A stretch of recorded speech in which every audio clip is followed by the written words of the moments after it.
민수기 강해 시리즈 6번째 말씀, 죄인을 대하는 태도와 방법이라고 하는 제목으로 말씀을 전하겠습니다. 사람은 누구나, 정말 누구나 다 죄를 짓고 삽니다. 여러분도 지난 일주일 동안 알고 지은 죄는 많지 않겠지요. 그러나 모르고 지은 죄는 상당히 많을 겁니다.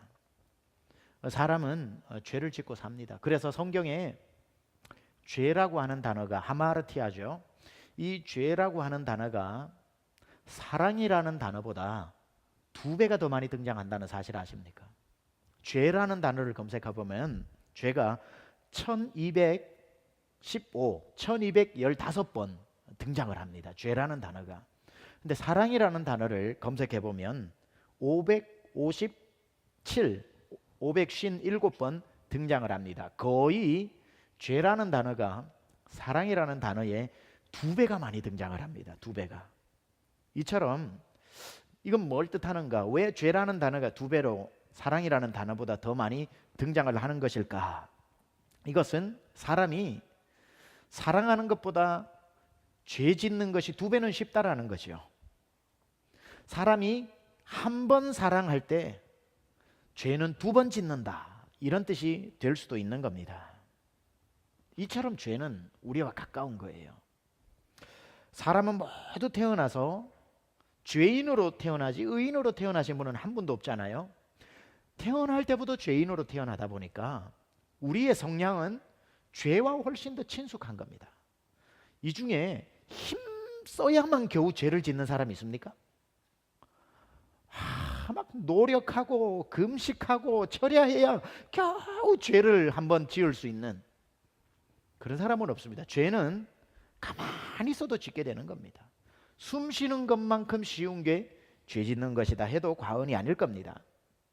우리가 거의 성인으로 떠받드는 사도 바울 선생조차도 이 죄와 선의 싸움을 이렇게 표현을 했지요. 로마서 7장 19절에 내가 원하는 바 선은 행하지 아니하고 도리어 원하지 않은 바 악을 행하는도다. 사도 바울 선생조차도 원하는 바 선은 잘 행해지지 않고 그렇게 원하지 않아도 악은, 죄는 너무 쉽게 지어버리는 것을 보고 괴로워하는 겁니다. 그래서 가만 성경을 보면 사랑이라는 단어가 나올 때는 힘써라고 하는 단어가 종종 같이 나옵니다.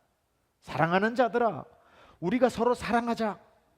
힘써 사랑하자. 사랑하자가 아니고 사랑하자. 왜 사랑이라는 단어에는 힘써라는 단어가 붙을까? 그만큼 어려운 겁니다. 가만히 있는데 사랑하는 사람, 사랑이 되는 사람, 그런 사람은 없는 거죠. 그런데 죄에 대해서는 힘써라고 하는 단어가 등장하지 않습니다. 오히려 반대죠. 죄를 짓지 않기 위해서 피 흘려라, 힘써라, 이렇게 이야기를 하고 있는 겁니다. 따라서 여러분들이 지난 일주일 동안 무의식으로 살아왔다면 그 무의식 속에는 수많은 죄들을 여러분이 죄인 줄도 모르고 너무 가까우니까 이 중에 여러분이 숨을 쉬는데 아이고 날숨 나갔네, 아이고 들숨 들어오시네, 아이고 이번에 또 날숨 나가시네, 이런 사람 아무도 없잖아요. 하루 중에 숨 쉬는 걸 인식하는 시간이 다 몇 초가 되겠습니까? 하루 종일 숨을 쉬는데도 숨을 쉰다는 것을 인식하지 못하는 것처럼 하루 종일 일주일 내내 죄를 지으면서도 죄가 너무 친숙하다 보니까 죄 짓는 줄도 모르고 죄가 죄인 줄도 모르고 그냥 그렇게 살아가는 경우가 많이 있다라는 겁니다. 이처럼 조금만 우리가 방심을 하면 우리는 금방 죄를 짓게 되는 죄인입니다. 또 정말 타고난 체질이 죄 체질이 아니라서 그런 사람 없겠습니다만은 죄를 정말 안 짓고 현저하게 죄 짓는 게 떨어지는 사람, 도덕적으로 청렴하고 결백하고 남들에게는 넘기 힘든 게 본인에게는 어릴 적부터 교육을 잘 받아서 전혀 남들이 죄 짓는 죄가 흥미가 없는 사람이 있다고 해도 그 사람도 여전히 성경은 죄라고 이야기하는 거죠. 왜냐하면 너무 잘 사는 사람은 이런 죄를 짓습니다. 어떤 죄를 짓냐면 내가 무슨 죄가 있는데 라고 하는 죄를 짓는다는 거예요. 죄를 지은 사람은 죄를 지어서 죄인이고 죄 안 지은 사람은 죄 없다고 해서 죄인이라고 말하는 거죠. 요한일서 1장 8절에 만일 우리가 죄가 없다고 말하면 스스로 속이는 것뿐 아니라 또 진리가 우리 속에 있지 아니할 것이요 더 나아가 하나님을 거짓말로 하는 이로 만드는 죄, 엄청난 죄에 빠진다는 겁니다. 따라서 죄 있어도 죄인이고 죄 없어서 죄 없다고 해도 거짓말하는 죄에 빠지게 되니 이러나 저러나 우리는 다 죄인이다. 여기에서 자유로울 사람은 아무도 없습니다. 그런데 이 죄에 대해서 대하는 태도가, 자, 어떤 사람이 죄를 지었단 말이에요. 그럼 이 죄 지은 사람을 대하는 태도가 구약과 신약이 굉장히 다르다는 것을 알게 될 겁니다. 구약에서 죄인을 대하라고 하는 구약 성경의 명령과 신약에서 죄인을 대하라고 하는 신약 성경의 명령은 하늘과 땅만큼 차이가 있습니다. 한번 보세요. 신약에서는 죄인을 보면 어찌 되었든지 용서하려고, 어찌 되었든지 품어주려고, 어찌 되었든지 그 사람을 받아주려고 가르치고 노력하는 입장에서 죄인에게 접근하는 것을 우리는 보게 되는데, 구약은 어떻게 해서든지 죄 지은 사람을 심판하는 쪽으로 이렇게 죽이든지 잘라내든지 쫓아내든지 그렇게 심판 쪽으로, 용서가 아니라 심판 쪽으로 접근하는 것을 보게 되는 겁니다. 신약에서는 형제가 죄를 지으면 어떡할까요? 7번 용서할까요? 아니, 7번씩 70번이라도 용서하라고 언리미티드 데이터, 우리가 꿈에도 그리는 언리미티드 데이터, 언리미티드로 하나님이 정말 우리를 용서해 주시는데, 구약은 잘못에 대해서 철저하게 응징하고 심판하고 돌로 쳐 죽여라 이렇게까지 말하고 있습니다. 도대체 왜 구약과 신약이 하나의 성경인데 이렇게 차이가 날까요? 무엇이 이런 차이를 만들어내는 것일까? 똑같이 우리 손에 들려있는 이 성경인데, 이 성경이 구약은 몇 권이죠? 36권, 신약은 27권. 근데 왜 구약은 죄 지은 사람 죽이라 그러고 신약은 살려줘라 이렇게 말하고 있는 것일까? 왜 그럴까요? 여러분, 소설이 있는데 한 권짜리 소설도 있지만 두 권짜리 소설이 있습니다. 그렇죠? 상하로 나누어진 소설입니다. 제일 바보 같은 사람이 누굽니까? 소설 상만 읽고 다 읽은 것처럼 결말이 이렇다고 얘기하는 사람, 등장인물 보고 이 죽일 놈 나쁜 놈이라고 섣불리 판단하는 사람, 참 어리석죠. 상권만 읽고 소설을 다 읽은처럼 흉내내면 안 되고, 상하로 되어 있는 소설은 상하까지 다 읽고 난 뒤에 그 전개가 어떻게 되고 결말이 어떻게 되고 주인공이 어떻고 이 전체에 흐르는 플러스 무엇인지 비로소 말하는 것이 맞는 것처럼, 우리가 신약 성경, 구약 성경, 신약 성경을 따로 떼어 놓으면 안 되고 한 권으로 연결된 책이라는 것을 반드시 기억해야 되고, 따라서 신약에 이르러서야 비로소 결론을 알게 되는 거죠. 구약은 서론에 불과한 것이라면 이런 죄에 대한 것이 구약을 타고 흘러 정말 마지막 클라이맥스인 신약에 가서 어떻게 하라는 최종적 명령이 내리는지를 보고 그에 따라서 우리 그리스도인들은 죄인을 성경이 가르쳐 주는 대로 대해야 하는 겁니다. 따라서 구약의 죄와 신약의 죄를 따로 떼어놓고, 아니 나는 구약같이 다루기를 좋아, 나는 신약 쪽이 좋아, 이렇게 이분화해서는 안 되고, 구약에서 시작된 죄에 대한 인식이 어떤 과정을 거쳐서 신약에 왔고 요한계시록에 이르기까지 전개되어지고 발전되는지, 이 죄에 대한 전체적인 그림이 필요하다는 거지요. 왜 구약에서는 죄인을 죽이라고 했는데 신약에 와서는 용서하라로 바뀌었는가? 도대체 구약과 신약 사이에 무슨 일이 일어난 것인가? 그 사이에 누가 계시죠? 예수 그리스도가 계시는 거예요. 구약과 신약을 잇는 다리인 예수 그리스도가 계시다는 겁니다. 구약에서 신약으로 예수 그리스도를 통하지 않고, 이쪽에서 할게요, 여러분 방향에서, 구약에서 신약으로 예수 그리스도라는 다리를 건너지 않고 신약으로 갈 사람은 아무도 없는 거죠. 근데 예수 그리스도라고 하는 이 터널, 이 십자가라고 하는 이 다리를 건널 때에 이 건너는 동안 저와 여러분에 일어난 중요한 한 가지 사건이 있죠. 구약으로 말하자면 우리의 옛사람이 예수 그리스도라고 하는 십자가의 다리를 건너는 동안 우리가 태어날 때부터 아까 말씀드렸던 그 죄 문제가 해결되어지고 바로 신약이라고 하는 세상으로 들어가게 되는 겁니다. 여러분 세차장, 자동 세차장에 가보면은 더러운 차를 가지고 세차를 쭉 하고 나면 뭐가 와가지고 씻고 뭐 하고 뭐 불고, 그죠? 처음에 들어가면은 다 물을 뿌리잖아, 그렇죠? 침내 받는 겁니다. 침내 받는 거. 그 침내 받고 난 뒤에 나중에 거품들이 막 와가지고 우리를 정결하고 깨끗게 하고, 나중에 나갈 때는 뜨거운 바람이 확 불죠. 뭐죠? 성령의 바람. 성령의 바람으로 쫙 나가면은 깨끗하게 이제 기분 좋게 나가지 않습니까? 바로 이 우리의 죄 가운데 태어난 우리가 물로 씻어 정결하게 되는 침례를 받고, 그러고 난 뒤에 예수 그리스도께서 우리를 점도 흠도 없도록 깨끗하게 새똥까지도 다 치워주고, 나중에 세상으로 보낼 때는 오직 성령이 너희에게 임하시면 급하고 강한 바람처럼 불의 여같이 싹 해주면은 우리가 이제 신약의 삶을 살 수 있는 거지요. 이 예수 그리스도라고 하는 이 분을 우리 인생의 구약과 신약으로 나누어졌을 때 죄 문제가 우리의 죄인데, 요 다리를 건너는 동안 그는 실로 우리의 질고를 지고 우리를 위해 그가 채찍에 맞음으로 우리가 나음을 입었고, 우리가 죽을 자인데 마치 자기가 징벌을 받아 죽을 자인 것처럼 우리의 죄를 그에게 담당시키심으로 우리가 이 다리를 건너면서 우리의 죄짐을 훌훌 벗어 예수님에게 걸쳐놓고, 예수님은 죄 하나도 없지만 우리가 걸쳐놓은 그 죄를 당신이 죄인인 것처럼 십자가 위에 달려서 몸소 죄인의 모습으로 죽으심으로, 죽어야 할 우리는 살고 안 죽어도 될 예수님은 나 때문에 죽어주심으로 우리는 그 다리를 건너 의인이 되어서 살게 되었다는 겁니다. 그렇기 때문에 신약으로 사는 우리에게 있어서는 이제 죄의 용서함을 받고, 어떤 죄가 있어도 죄인을 심판하는 것이 아니라 예수님이 나에게 그러해 주셨던 것처럼 사랑하고 포용하고 받아주는 삶, 우리가 그렇게 되었고 우리가 누군가에게 그렇게 대하는 삶을 살아야 하는 거지요.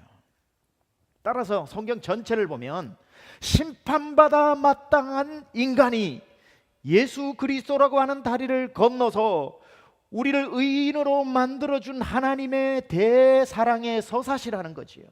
우리 인간에게 보내주신 하나님의 최고의 사랑의 영원의 편지라는 겁니다. 하나님이 세상을 이처럼 사랑하사 독생자를 주셨으니 이는 누구든지 저를 믿는 자마다 멸망치 않고 영생을 얻게 하려 하심이라.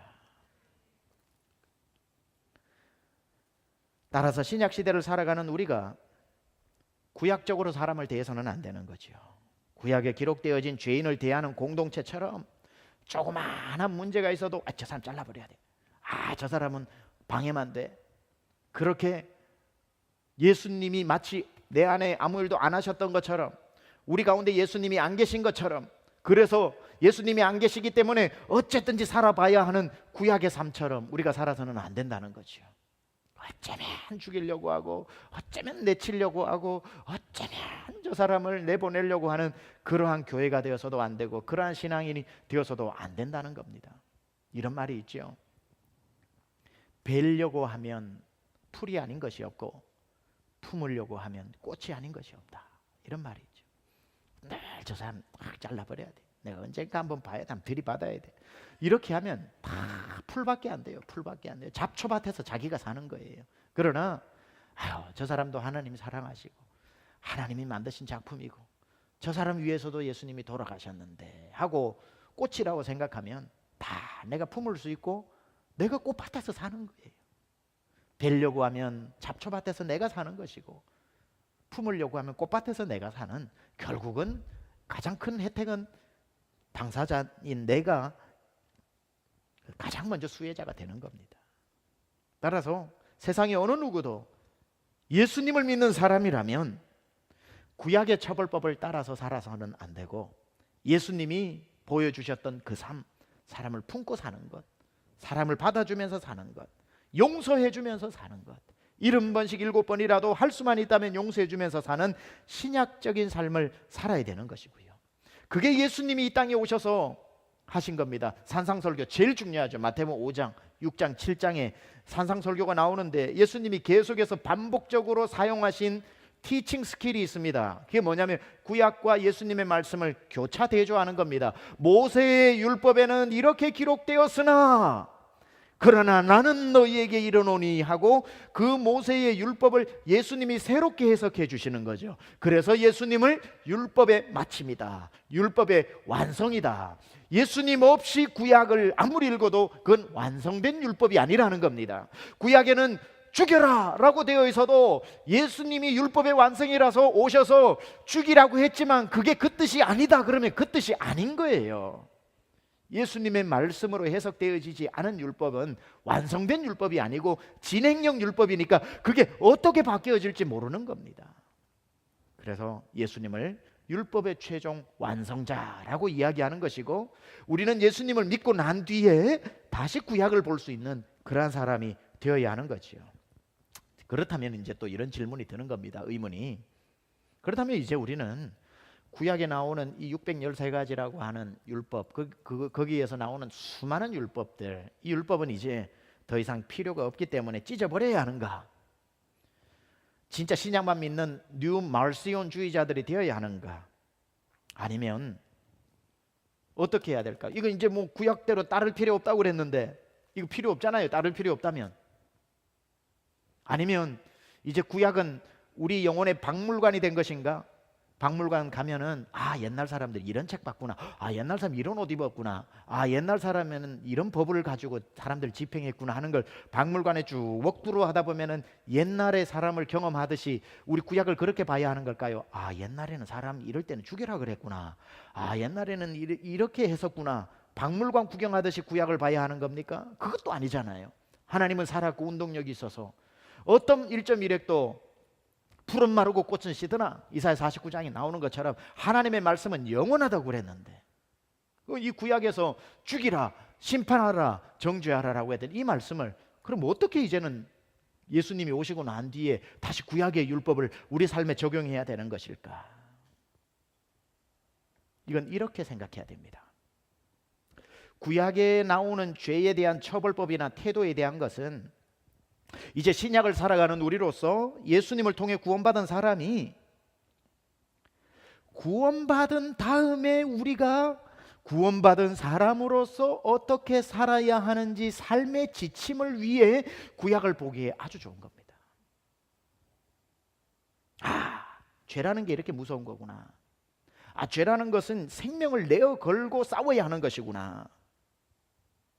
생활 지침으로 그리스도인답게. 그래서 예수 믿고 난 뒤에 구약을 보면 예수 믿기 전에 구약이 아니라 예수 믿고 난 뒤에 구약의 말씀은 금과 옥조가 되는 거예요. 우리를 더 신실한 그리스도인으로, 구원받은 사람으로서 어떻게 정결하게 살아야 하는지, 어떻게 죄를 멀리하면서 살아야 하는지, 내 손을 잘라버릴지언정 천국에 들어갈 수 있도록 어떻게 정결해야 하는지 구약에 나오는 말씀보다 더 엄격한 기준으로 내가 살게 되는 거예요.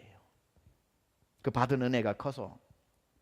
따라서 무슨 구약에서 정말 무서울 정도로 심각하게 다루는 방식을 문자 그대로 실천해버리면 다 죽어버리고 없으니까 그렇게 하면 안 되겠지만, 그만큼 중요성을 가지고 그 죄에 대해서 심각하게 다루는 만큼 우리도 다루면서 살아야 그리스도인들이 욕먹지 않고 살아가는 겁니다. 그리스도인들이 성결하고 그리스도의 장성한 분량에까지 자라면서 살 수 있는 겁니다. 구약을 내던져 버릴 게 아니라 그 은혜로 말미암아 구원을 받은 우리가 다시 구약의 이 말씀을 우리 가슴판에 새겨서 이 십계명처럼 살아가는 거예요. 예전에는 구약이 신약 전에 있었지만 우리에게 구약은 신약 뒤에 있는 말씀이 되어야 한다고요. 그래서 어떤 면에 있어서 구약 읽고 신약 읽는 성경 통독도 좋지만, 그렇게 여러 번 읽으신 분은 이제 신약 읽고 구약 읽어도 좋아요. 예수 안에 새롭게 된 피조물이, 내가 창세기 1장, 2장, 3장에 하나님께서 만물을 창조하신 것처럼 이제 고린도후서 5장 17절에 그리스도 안에 새로운 피조물로 다시 창조하셨다면, 우리는 신약의 새로운 창조물로서 구약의 말씀을 다시 읽는 것도 굉장히 의미가 있다는 거지요. 그런 차원에 있어서 이제 오늘 저는 죄에 대해서 민수기 5장 1절에서 5장 전체가 죄에 대한 것인데 두 부분으로 나누어 가지고 설교를 하려고 합니다. 오늘 본문을 통해서 공동체 안에서 200만 명이라고 하는 광야에 나와 있는 이 이스라엘 백성들에게 죄 문제가 일어났을 때 죄 문제를 어떻게 다루었는지를 이제 우리는 교회라고 하는 공동체에 홍해를 건너온 200만 명처럼 우리는 예수 보혈의 강을 건너와서 영적 가나안을 향해서 가고 있는 우리 교회 공동체 안에도 이 오늘 본문에 나오는 죄에 대한 지적을 그대로 우리가 적용해 볼 수 있다는 거죠.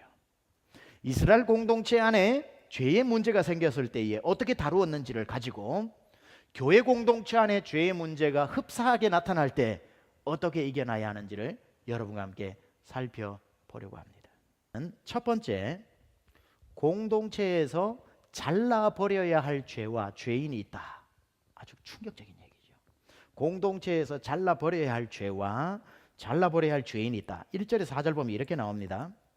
여호와께서 모세에게 말씀하여 이르시되 이스라엘 자손에게 명령하여 모든 나병 환자와 유출증이 있는 자와 죽음으로 부정하게 된 자를 다 진영 밖으로 내보내되 남녀를 막론하고 다 진영 밖으로 내보내어 그들이 진영을 더럽히게 하지 말라. 내가 그 진영 가운데에 거하느니라 하시매 이스라엘 자손이 그같이 행하여 그들을 진영 밖으로 내보냈으니 곧 여호와께서 모세에게 이르신 대로 이스라엘 자손이 행하였더라.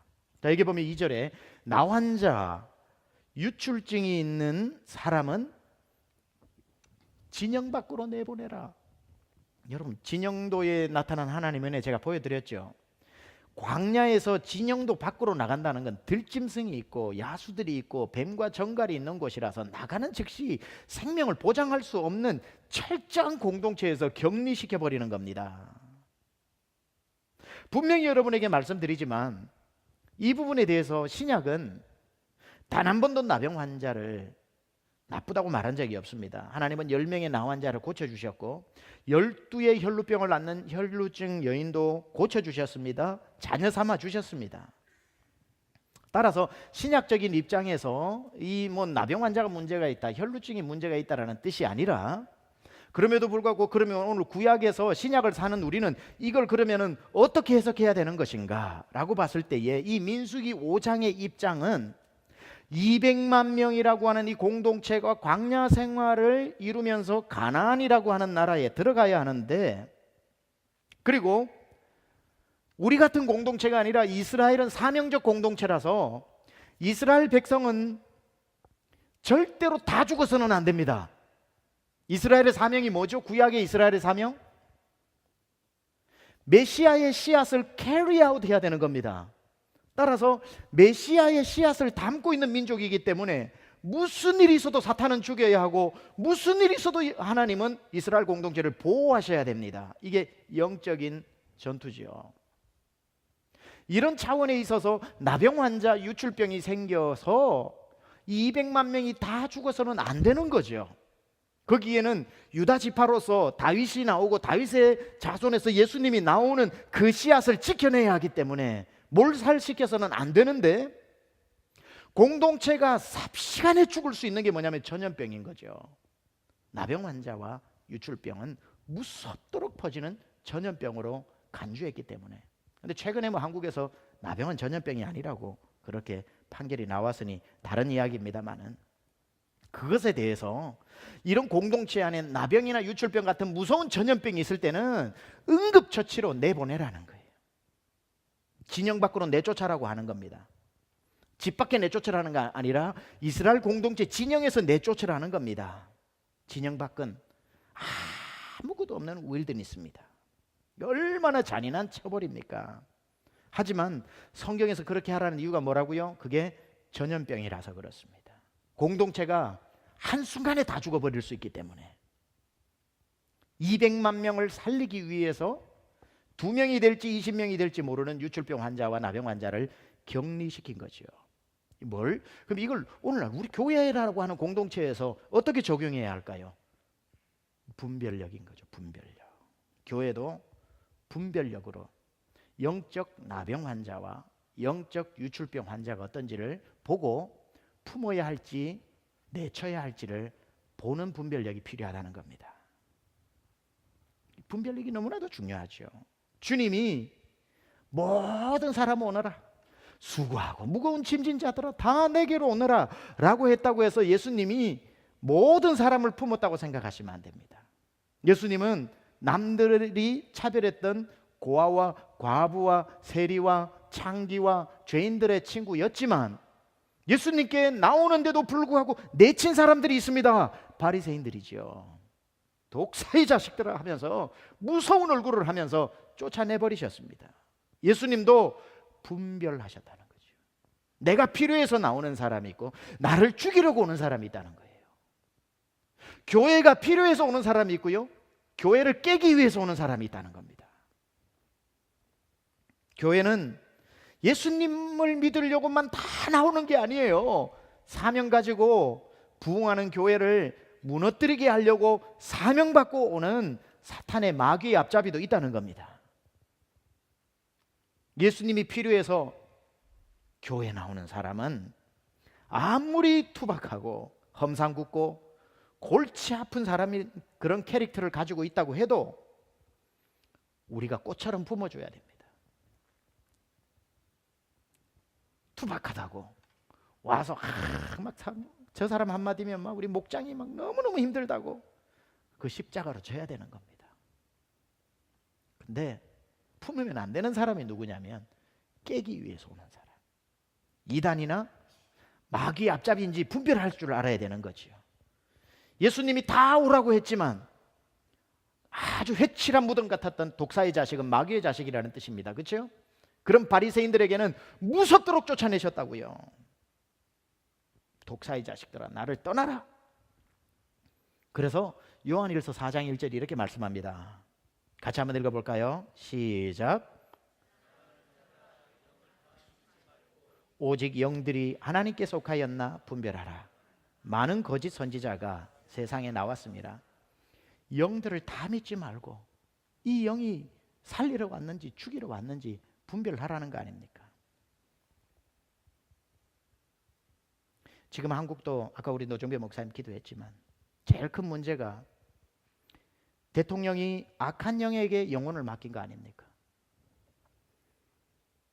본인도 몰라요. 뭐 나빠서 그렇게 했겠어요? 무지해서 그런 거지. 거짓으로 다가온 영세교 교주 사이비죠. 최태민이라는 사이비 교주가 와서 당신 어머니 유경수 여사가 나에게 찾아와서 우리 딸 잘 부탁한다고 그렇게 보살펴 주라고 했다고 거짓말로 하니까 그 영혼을 팔아버린 거 아닙니까? 그 말에. 그리고는 그 최태민이라고 한 사이비 교주가 그 영혼을 도둑질해서 종으로, 영적인 눈으로 보면 종으로 삼아버린 거 아닙니까? 얼마나 노예로, 영적인 노예로 만들었으면 대통령 담화문 하나 쓰지 못하게 하고 물어야만 하는 영혼의 노예가 되어버린. 이게 심리학적으로 디펜던시가 강하면 판단의 감각이 없어지는 겁니다. 대한민국 백성 모두가 무녀의 노름에 놀아나는 소설보다도 더 황당한 소설 같은 일이 현실로 일어나 버린 거죠. 대통령은 이에 대해 충분한 책임 있는 행동을 보여줘야 한다고 저는 생각합니다.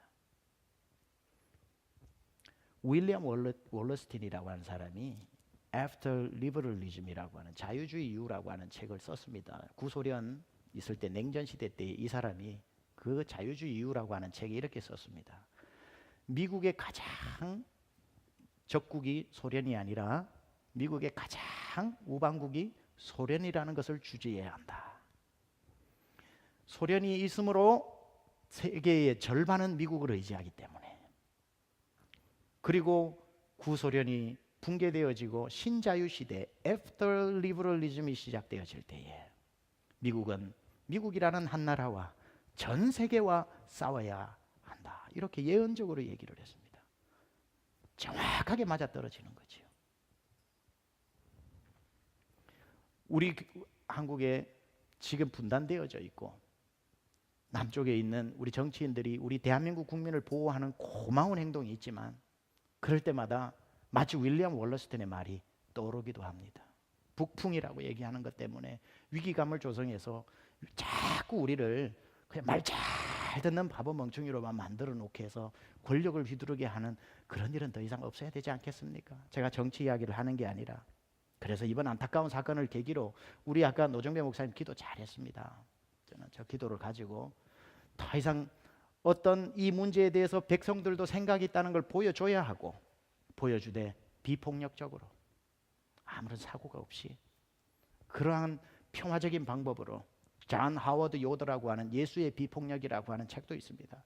우리 그리스도인들은 무슨 뭐 오로지 간디만 비폭력 무저항이 아니라 무저항이 아니죠. 비폭력 저항 운동.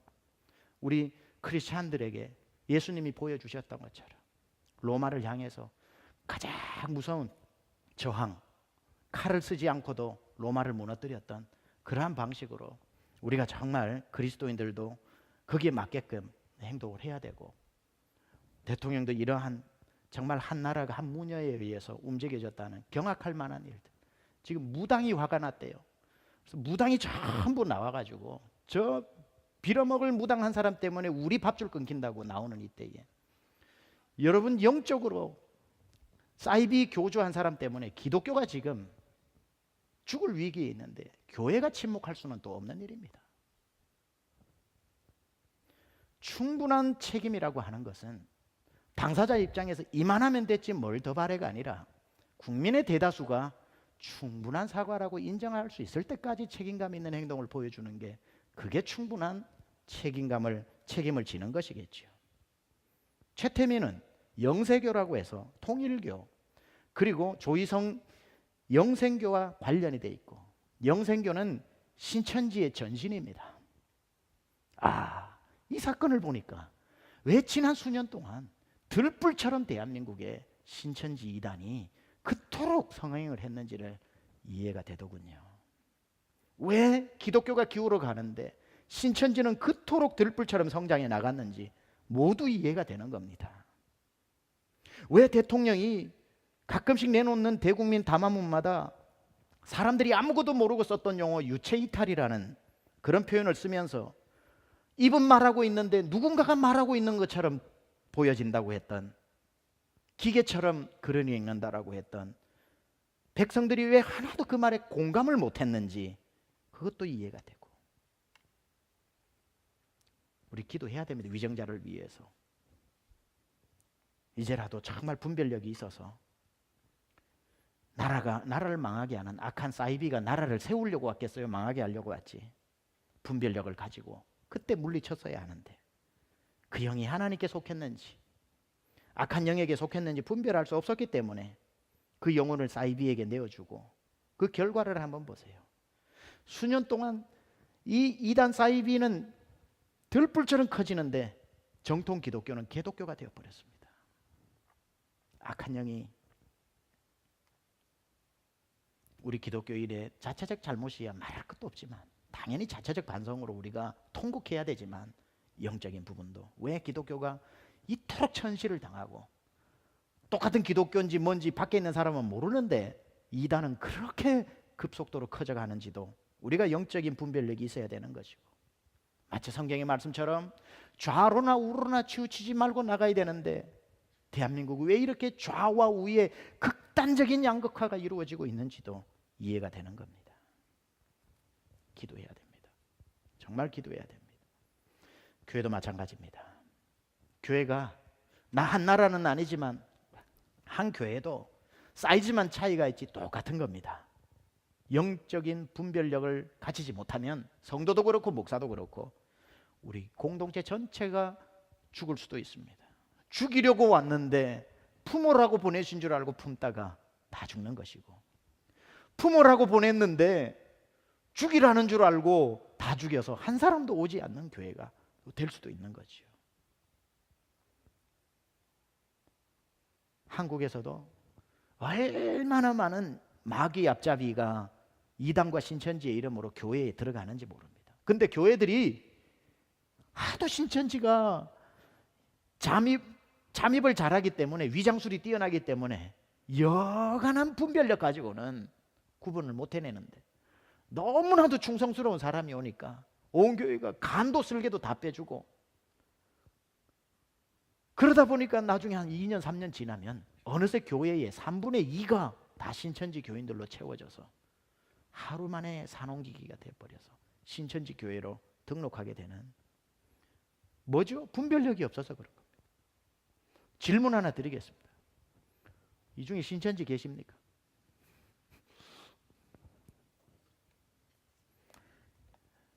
목장과 소그룹이 잘 된 교회는 신천지가 못 들어온답니다. 그래서 우리 목자 목녀님들은 사명감 가지고 분별력을 가져야 됩니다.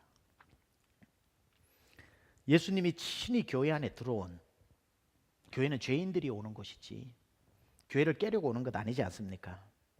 교회 안에 들어온, 죄를 범했으나 고의로 범해서, 어쩔 수 없이 범하는 게 아니라 고의로 죄를 범해서, 범해놓고도 죄를 회개할 의사가 없는 사람, 교회를 깨러 온 사람에 대해서 아주 친절하게 설명을 해주셨습니다. 가이드라인, 마태복음 18장 15절에 17절.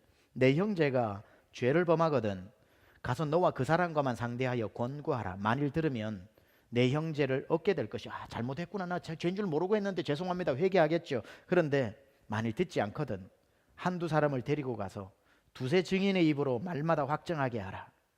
만일 그들의 말도 듣지 않거든 교회의 말하고 교회의 말도 듣지 않거든 이방인과 세리같이 내쫓으라. 이방인과 세리같이 여기라. 오늘 민수기 용어로 빌리자면 12지파 진영에서 내쫓으라.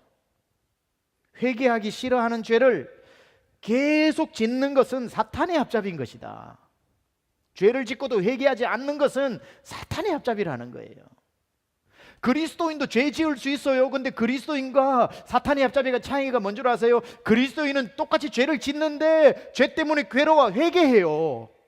근데 사탄의 합잡이는 죄 지어놓고 이게 뭐가 죄냐고 그래요. 그래서 공동체를 죄 가운데 빠뜨려 버려요. 회개를 하고 넘어지기를 수천 번 반복해도 그 사람 교회에 있어도 돼요. 저 사람 또 지어요. 목사님 또 죄 지었어요. 저 사람 또 죄 지었어요. 그래도 그 사람은 교회에 얼마든지 있어도 돼요. 그 사람이 그 죄와 싸우고 있는 한, 자기가 더 괴로워가지고 막 날 붙잡고 목사님 나 미치겠어요, 나 같은 놈은 죽어야 돼요, 또 죄 지었어요 하는 사람은 하나님이 사랑하셔요. 70번씩 7번 더 용서하셔요. 아무리 작은 죄를 지어도 죄라고 가르쳐 줬는데 이게 뭐 죄냐고 하는 사람은 쫓아내는 겁니다. 예수님을 다시 십자가에 못 박는 사람이기 때문에. 그래서 그런 이단들, 영분별을 잘하라고 하는데 디도서에서도 3장 10절에 이렇게 말씀하시죠. 같이 읽습니다. 시작.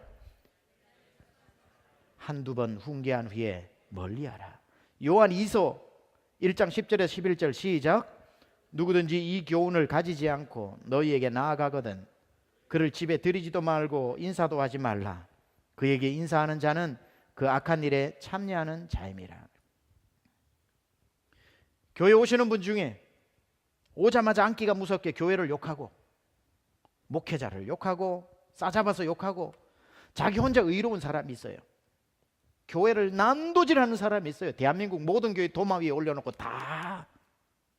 그럼 저는 그분에게 반드시 질문합니다. 선생님 혹시 예수님 믿으십니까? 믿지요. 그럼 그 다음 질문합니다. 오늘이라도 주님이 부르시면 천국에서 눈을 뜰 확신이 있습니까? 그럼요. 그러면은 저는 야단을 칩니다. 뭐 예수 믿고 천국 간다는데 뭐 없어도 돼요. 우리 교회 하나도. 성도들을 보호하기 위해서 저는 야단을 치고 회개하고 들어오든지, 아니면 회개할 의사가 없이 계속 그렇게 살 것 같으면 노 땡큐 해야 됩니다. 여러분이 그 한 사람 때문에 금 같은 은혜를 받아도 그런 사람하고 일주일 지내면 변 같은 은혜로 바뀌어버립니다. 그런데 똑같이 왔는데 똑같은 말을 해도 그분이 예수님을 안 믿어서, 예수님을 안 믿고 교회 욕하고 목회자 싸잡아서 욕하면 저는 아무 문제 없이 받아주어야 한다고 봅니다. 예수님을 모르는데. 그분은 교회를 깨러 온 게 아니잖아요. 예수님을 모르기 때문에 당당하게 교회를 욕하는 거 아닙니까? 열심히 우리가 그리스도의 사랑으로 섬겨 감화감동시켜 하나님 백성으로 삼으라는 뜻이지. 그래서 똑같이 욕을 해도 교회를 깨는 사람이냐 몰라서 저러는 사람이냐를 알아야 되는 거죠. 예수를 믿는다고 교회를 잘한다고 혼자 의로운 사람이 되어 성도들 모두를 시험에 빠지는 사람 잘 분별해야 되고요. 말도 거칠게 하고 뭐 욕도 잘하고 술도 말술로 마시고 담배도 뭐 몇 갑씩 피운다고 해도 예수님을 모르는 분이 그렇게 얘기한다면 그건 아무 문제가 안 된다는 거예요. 여러분 목장을 힘들게 하는 목원이 있어도 예수님 안 만나고 하는 행동이면 다 받아줘야 됩니다. 근데 누가 봐도 자기는 예수님을 잘 믿고 성경을 다 꿰고 뭐 다 하는 것 같았는데 사람 그거 아니야, 교회가 그런 거 아니야, 이건 아니야 라고 사람을 가르치려 들려면 잘라야 되는 거예요. 예수를 믿는다고 하는 사람 중에 성도를 시험에 빠뜨리는 사람이죠. 오늘 본문에 나타난 첫 번째 공동체 안에 발생하는 문제, 진영 밖으로 내쫓는 방법은 보통 자주 써서는 안 됩니다. 응급처치입니다. 응급처치. 그래서 응급처치로 말씀하는 거고요. 이제 두 번째 오늘 본문에서 두 번째이면서 마지막입니다. 오늘 본문에서 보여주는 공동체 안에서 일어난 죄에 대한 해결 방법, 그것은 죄를 자백하게 하고 회개시키는 방법입니다. 자, 5절에서 8절까지 같이 한번 제가 읽겠습니다. 여호와께서 모세에게 말씀하여 이르시되 이스라엘 자손에게 이르라. 남자나 여자나 사람들이 범하는 죄를 범하여 여호와께 거역함으로 죄를 지으면 그 지은 죄를 자복하고 그 값을 온전히 갚되 5분의 1을 더하여 그가 죄를 지었던 그 사람에게 돌려줄 것이요 만일 죄값을 받을 만한 친척이 없으면 그 죄값을 여호와께 드려 제사장에게로 돌릴 것이니 이는 그를 위하여 속죄할 속죄의 숫양과 함께 돌릴 것이니라. 자, 죄를 지었다고 해서 이 사람 예수도 믿는데 죄 지었네, 에이 잘라내야지, 이렇게 하면 안 되고, 그거는 정말 응급할 상황에, 정말 병으로 치자면 나병과 유출병 같아서 잠시라도 놔뒀다가는 삽시간에 전염병이 돌아서 공동체가 다 죽을 것 같을 때는 응급하게 쫓아내야 되지만, 그리고 그 진영 밖에서 회개하고 돌아오면 다시 받아줘야 되지만, 그게 아니라 대부분의 경우는 두 번째처럼 해야 됩니다. 그 사람에게 죄라는 걸 가르쳐주고 회개할 기회를 주고 회를 자백하게 하고, 자백한 죄는 공동체가 받아주는 방식으로. 죄를 지었다고 해서 바로 격리 퇴출하는 것 아니라는 겁니다. 건강한 교회는 어떤 교회인가요? 죄가 없는 공동체가 아니라 죄를 마음대로 고백할 수 있는 공동체가 건강한 교회인 거죠. 죄를 숨겨야만 살 수 있는 교회가 아니라 죄를 고백하고도 부끄럽지 않고 받아들여지는 교회.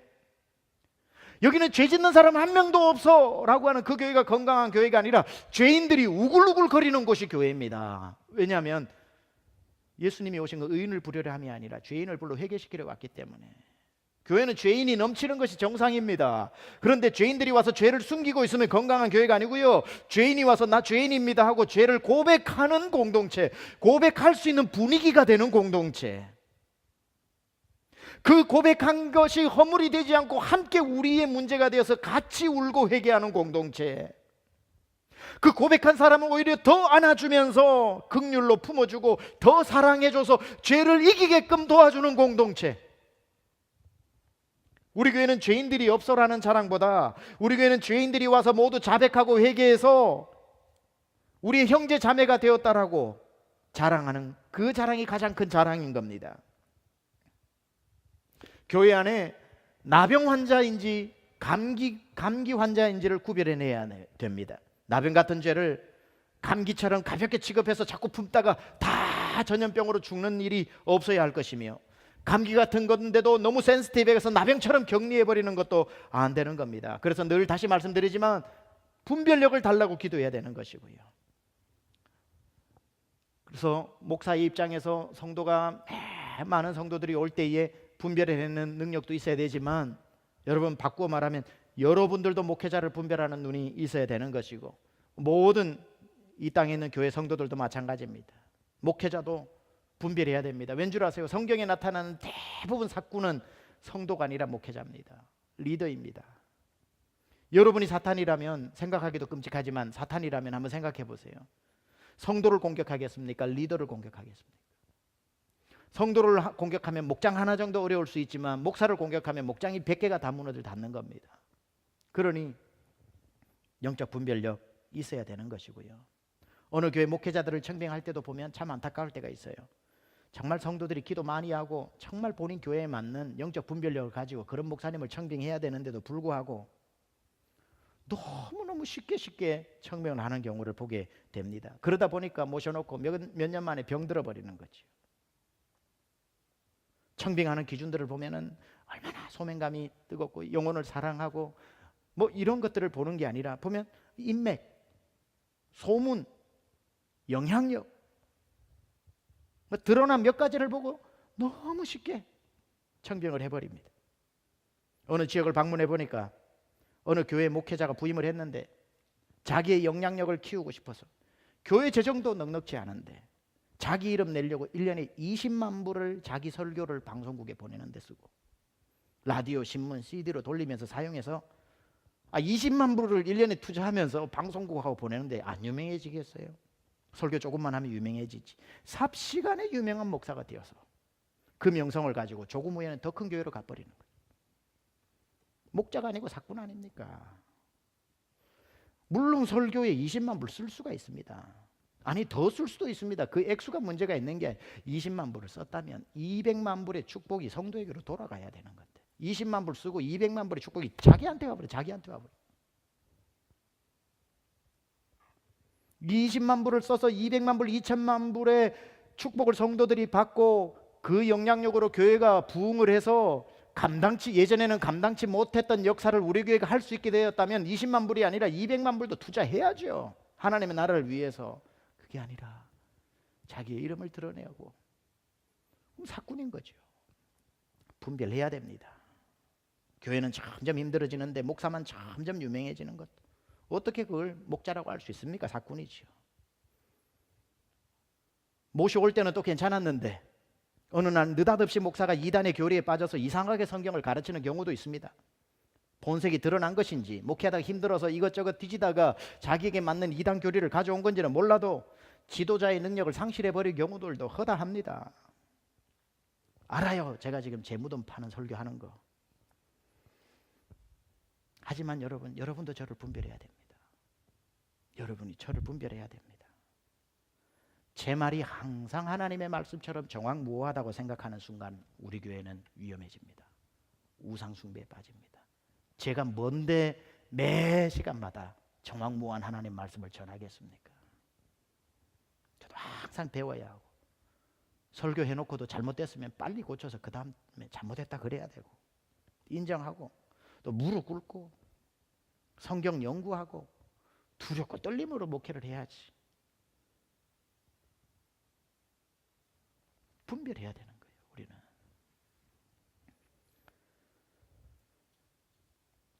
말씀을 마치겠습니다. 할 얘기는 많은데 제가 집회를 갔다 오고 나면은 항상 이렇게 좀 길어지더라고요. 그리고 오늘 목사님이 갔다 오면 굉장히 목소리를 높여서 설교하던데 오늘 굉장히 감다운해서 설교하는 이유는 모니터 스피커가 커서 그렇습니다. 원체 크게 들려가지고 제가 살살 얘기하는 거예요. 지금 이걸 꺼버리면 막 소리를 질렀을 텐데. 그래서 여러분 공동체 안에 세미한 교회는요 서로 분별하는 것도 중요하고 또 우리의 죄를 이렇게 숨기지 않고 고백할 수 있는 그러한 죄인들이 없는 교회가 아니라 죄인들이 죄를 고백하면서 받아들여지는 것. 그래서 이 얘기를 하고 싶은데요. 이거는 제 중요해서 제가 말씀드리는 거예요. 존 스타트 목사님이 너의 죄를 서로 고백하라는 책이 있습니다. 너의 죄를 서로 고백하라는 데 보면은 우리의 죄를 고백할 때 여러분 이거 잘 들으셔야 됩니다. 대신관계, 하나님과의 관계에 죄가 있죠. 대인관계에 죄가 있는 겁니다. 그렇죠? 대신관계의 죄는 여러분이 하나님 앞에 나와서 회개하고 여기 보니까 예물을 드려 하나님 앞에 하라고 회개할 때도 회개의 예물이 필요합니다. 그래서 하나님하고 대신관계로 회개할 때의 증거를 보여주는 것이 필요하고요. 더 중요한 건 대인관계입니다. 이 존 스타트 목사님이 대인관계 중에서 두 가지가 있다는 거예요. 대인관계를 해결할 때 첫째, 상대편에게 손해를 입혔을 때는 반드시 나와 대신관계로 끝나면 안 되죠. 그 사람에게 찾아가서 잘못을 이실직고 하고 용서를 구하고 용서를 받은 것으로 끝나는 게 아니라 보상을 해줘야 되는 거죠. 여기 보니까 원금의 5분의 1을 더해서 하라. 근데 누가복음 19장에 삭개오는 너무 큰 은혜를 받아서 원금에서 5분의 1을 더하는 게 아니라 4배로 원금의 4배로 돌려주겠다고 엄청나게 회개한 사람이죠. 그렇게 대인관계 속에서 잘못했으면 꼭 배상을 해주면서 그렇게 하라고 하고 이제 존 스타트 목사님 얘기하는 게 뭐냐면 대인관계 중에서 그 사람에게 피해가 없이 내 마음으로 그 사람에게 죄를 지었을 때 어떻게 하냐. 내 마음으로 저 사람은 하나도 모르는데 내 마음으로 죄를 지을 수 있잖아요. 그럴 때는 그 사람을 찾아가지 말고 하나님 앞에 고백하고 하나님과 관계로 끝을 내라고 얘기합니다. 아주 지혜로운 그런 겁니다. 그거죠. 이런 거 아니겠습니까? 그분이 그 책에 아예 이렇게 써놨어요. 그 사람은 모르는데 괜히 찾아가서 집사님 죄송해요. 제가 지난 3년 동안 집사님 볼 때마다 죽이고 싶었어요. 회개합니다. 용서해 주세요. 그럴 필요는 없다는 거예요. 누구를 집요하게 질투를 했다고 해서 집사님 미안해요. 나는 집사님이 사는 집을 볼 때마다 사치스러움에 시험이 들어서 마음으로 미워했어요. 이런 나를 용서해 주세요. 이러지 말라는 거예요. 멀쩡하게 결혼 생활하고 있는데 그 찾아가서 집사님 제가 3년 동안 짝사랑했습니다. 용서해 주세요. 오늘 말씀 듣고 회개했습니다. 이러지 말라는 거예요. 그거는 하나님과의 관계 속에서 해결하라는 거예요.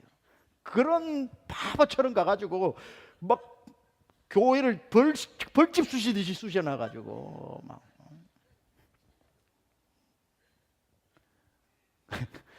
이런 지혜가 필요한 겁니다. 대신관계 속에서, 대인관계 속에서 여러분 우리의 죄 문제를 숨기지 마시고 주님 앞에 주님은 용서하시지 못할 죄가 없다고 했거든요. 그래서 여러분이 하나님 앞에 신실하지 못했던 것 하나님 앞에 오늘 저녁 회개하시고 사람 앞에 손해를 입힌 것 하나님 제가 대인관계 속에서 제가 갚을 수 있게 해주십시오. 그리고 마음으로 대인관계 지었던 죄 하나님 앞에 오늘 회개합니다. 하나님 용서해 주십시오. 여러분 죄를 회개한 자는 자유로운 자입니다. 자유로워야 주의 일을 할 수 있습니다. 그래서 오늘 저녁에 이 말씀 가지고 오늘 민수기 강의를 마치면서 우리 찬양을 하는데요. 6월절 어린 양의 피로 우리 찬양을 하는데 우리 한번 우리 찬양팀 올라올 때까지 제가 다시 한번 말씀을 가지고 여러분에게 물어봅니다. 여러분 우리 세미양교회는 주님이 필요한 사람 누구든지 올 수 있도록 우리가 품을 수 있는 교회, 여러분의 삶에 분별력을 달라고 또 기도하시고 여러분 너무 피키하지 마세요. 나는 무엇이 잘났다고 이 사람 저 사람 너무 잘라내어서 돌아보니 내가 잡초밭에서 사는 베리려고 하면 다 풀이요 품으려고 하면 다 꽃이라고 했는데 하나님 제가 마음을 오늘 저녁 넓히게 하여 주옵소서. 좀 더 품을 수 있는 사람, 주님이 나를 아무 조건도 보지 않고 나의 죄를 용서해 주신 것처럼 이 밤에 주여 그렇게 회개하며 하나님 깨끗하게 모든 것을 쏟아내고 자유함을 얻어서 주의 일 하기를 원합니다. 주의 역사하여 달라고 우리 찬양하고 난 뒤 기도하겠습니다.